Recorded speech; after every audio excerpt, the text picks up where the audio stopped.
So I'm gonna take a spoon of this. And I'm gonna take a bite of this. I wanna hear about your life. Is that right? Who is Dr. Betty Mason? I grew up in Tulsa, Oklahoma. One of 6 children to Stacy and Carrie Hopkins. I finished Booker T. Washington High School. You were saying you were born 7 years after the Tulsa Race Massacre. Your mother and your family, they were in the middle of the riots. Her mother came home from work saying, "Get your things, we got to go." You were saying that you never heard about it until you got to college. Right. Why?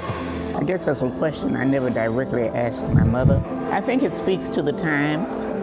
I think it speaks to the level of fear and discomfort that our people had at that time. I think it also speaks to how strongly they worked to get out from under that kind of atmosphere. I had a great time in Tulsa. When I went off to college at Bishop College in Marshall, Texas, my mother packed us up and moved the family to Kansas City, Kansas. I was heartbroken because I loved Tulsa, Oklahoma. And reason not to. Graduated in '49. Came back to Kansas City. I taught school in Kansas City, Kansas public schools, 4th grade for 1 year. Married a guy I'd met in college. Moved to Dallas, Texas.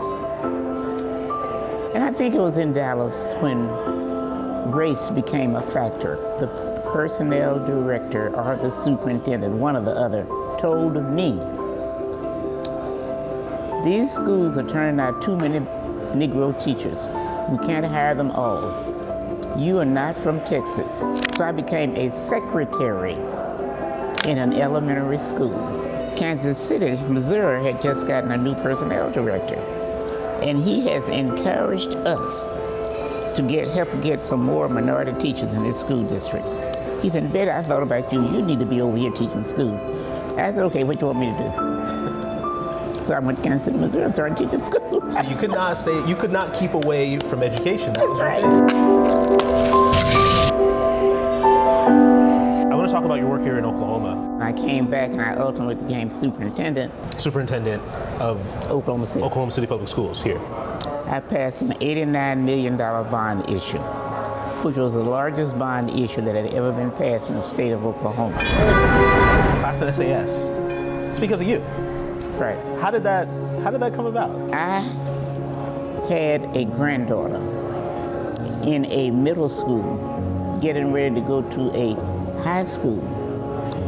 And I couldn't decide which one of those schools were good enough for her to go to. As I and Guy Sconzo, who was my assistant superintendent, began to talk about this, it evolved around gifted and talented talent as well as gifted and talented minds, you know. And so we came up with this class in school of advanced studies. So when we were running the bond issue, that was one of the components in it, to have this SAS school. People ate it up, and it went well. It was registered the 13th most progressive high school in the United States. What was your number one takeaway? What was the biggest thing you learned when it comes to education? I think the biggest thing that I learned in all that experience was we misjudge our children.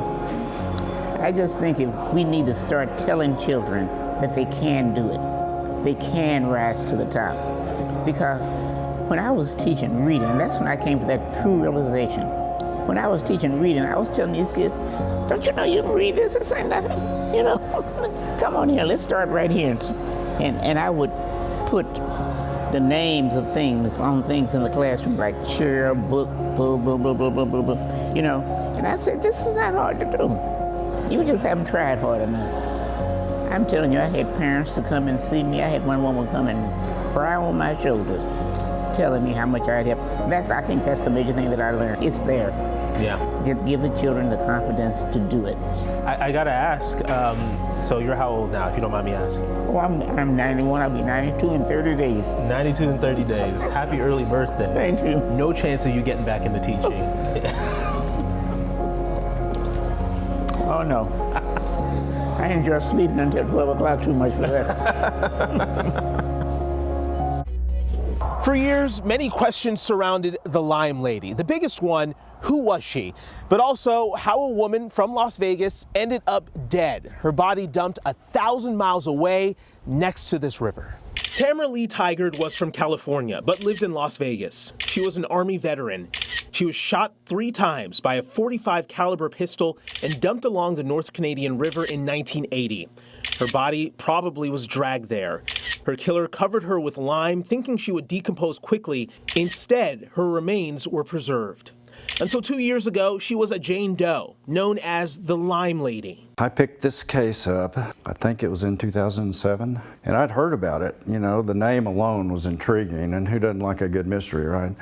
So I just started looking into things. Years later, after police used forensic genealogy to crack cases elsewhere, Captain Bob Green figured he needed a jump start, a Hail Mary. Without a name, there wasn't much he could do. The case file was slim. There were good crime scene photos, excellent medical examiner's report. But that was about it. So he sent DNA to a Texas lab and the DNA Doe Project. I mean, I don't think law enforcement had reached outside, you know, to a private sector for a case like this that I knew of. They told me it was pretty innovative for me, and I didn't really know that. You know, I was just trying to find out who this girl is. Against all odds, he got a match, but he needed confirmation. The break came from a long overlooked missing person report out of Vegas and Army dental records. The report included a photo of Tamara in her uniform. It was just wonderful, really. I mean, all I ever really wanted to do was to bring some dignity back to this girl by giving her a name. And you know, we did. Around the same time, Kylie Tygart took a DNA test, not expecting much. She had always been told Tammy was in witness protection, and that was enough for her. She was in 8th grade when her cousin vanished. So we never knew that she was missing. We just thought that she was protected. I mean, I was so grateful to Oklahoma for not giving up on her, but it was a shock. Kylie resolved to help her cousin and an aunt and uncle who died without ever knowing what happened. You know, when I heard that she was in an unmarked grave in Oklahoma and that she had been there for, 40 years by herself with no name, I don't think that there wasn't even a thought except for, okay, well, we just have to get her, home. The case took other unexpected turns. There was a woman in Ohio who had been claiming that she was Tamara and using her info, connection unknown, but it was enough to cancel out the missing person report. And then there were 3 chilling calls with a biker with a criminal history who may have known more than he let on. When I told him who I was, he made a couple inflammatory remarks and wasn't real pleased to be talking to law enforcement. And he'd had his problems in the past. So I was just trying to get out of him what I could. Then there was the tipster who claimed he knew what happened, but the pieces never fell into place. They probably never will. Considering the time frame, I mean, we're 42 years later now, with no physical evidence to really link anybody to this homicide. I really think it's going to take somebody just to walk in and confess before we'll really know what happened. The goal is to still put someone behind bars, but learning who Tamara was, that's a different kind of victory. What's as good as it could get, right? I mean, after all that happened, she was a victim of a brutal homicide, and the circumstances surrounding all of that. And I mean, it's about time she had some dignity and honor restored. Both say they feel like they've done right by Tamara.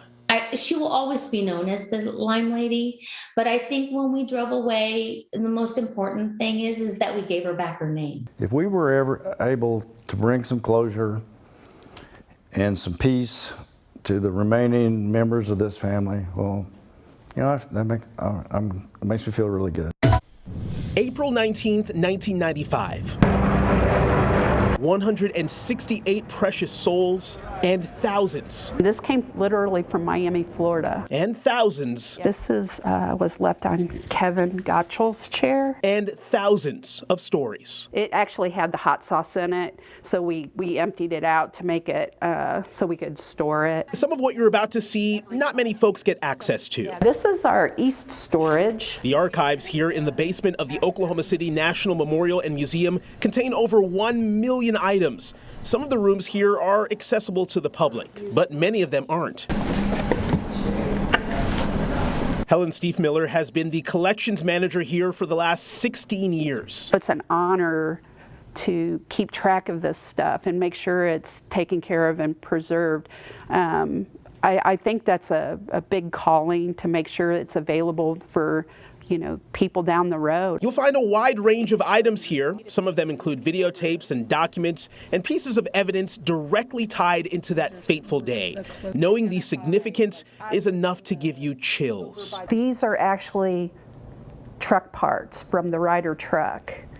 And these are just some aluminum molding pieces of some sort. This is a piece of one of the tires from the Ryder truck. Other items happen to be in the vicinity of the blast. This is the playhouse that was right by the Murrah building for the daycare. And then you have the deeply personal side of these archives, items left behind outside of the museum in the years following the bombing. That's one of the special things about working here, is the families, they wanted to be able to leave extra special important things on the chairs of the Outdoor Symbolic Memorial, knowing that we would collect them and bring them in. And as you make your way up and down these aisles, the names, the faces, and the memories overwhelm you, like little Zach Chavez. He was just 3 years old, and he was in the second floor in the daycare. Zach really loved The Lion King, and as you can see here. Then you have Donald Burns. He was an athlete, he was a coach, he was a golfer. He really, really, really loved golf.